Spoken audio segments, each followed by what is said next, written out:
I just remember as being young, I just loved sports. Any baby picture you have, I got something like baseball, football, basketball, anything is something like that. My passion wasn't grades, which I regret now, and I explain to young guys now what I had to go through to get where I was when I could have made it a lot more easier on myself. Didn't play baseball my junior year due to grades. I worked my butt off that summer, finally got my first weight set, and that's where the fitness thing kind of became to where my senior year, my grades were up, but I also was better than before because of the fact that I found weights.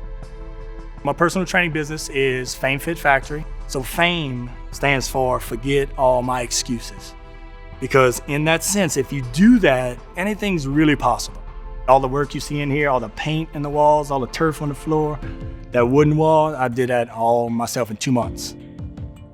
We was playing a little basketball game, some of my athletes, and we was having a little dunk contest. And on the last dunk, something happened. I was jumping and twisting. So when I planted and I rotated and it accelerated up, I felt it. I felt something crack. It was bad.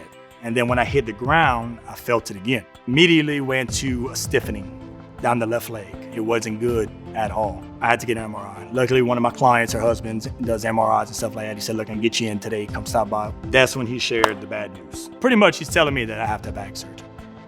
How long would it take before I got back to work? That was my biggest concern. The way my business runs is if I'm not at work, I don't get paid. One of my clients, she's a CEO of one of the hospitals here, and every day she would come in and she said, how you feeling? She was just so concerned because she saw the different side of me when I was in pain. And I said, well, I'm shopping now for a surgeon. And she said, Jamie Trahan. She said, Josh, he's young, he's good. I said, okay. I said, I've never heard his name before that. In that week, I heard his name at least 5 times. And he sat me down. He was the most informative of everything. It almost seemed like we was having surgery tomorrow. The way he broke everything down to me, kind of explained to me. I talked to him like I've known him forever. We just hit it off. The question was, when do I get back to me? I'm not worried about pain. I can live through a little bit of pain. I handled this pain. It's just once I got here, I needed my adrenaline pumping, and once people were here, that's when I have fun. He said, in 6 months, you should be back to where you were. How long is it gonna take before I'm out? He said 2 weeks. 2 weeks of no work and stuff like that. I can handle that. I was expecting longer. With how active he is, I think he was a great candidate for this approach we have where we can come in from the front on anterior lumbar interbody fusion. The goals of spine surgery, especially fusions, are to improve quality of life. And then if we get you to 0 out of 10, fantastic. You know, Josh is a great case because he had such significant relief so very fast. I'm 2 months out now and no rehab, was back to work in a week.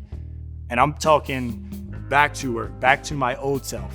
And in fact, one of the guys that came in the other day, Tron was doing his surgery, and he said, Josh, I've talked to 6 people and nobody's said anything bad. And I don't know him that much just from what just experienced him. He was just a real cool guy, real professional. You start to appreciate all the stuff that you wanted to do every night that you missing out on. So now I can bathe my little girl. The other day, me and her, I got off early, I took her to the zoo, Lafayette, and I put her on my shoulders. The way she was so excited, Daddy, you can hold me now? And the fact that I can carry her around this whole zoo with her on my back, that's the main concept of everything. That's what made it all worth, to me, that's all I need to do.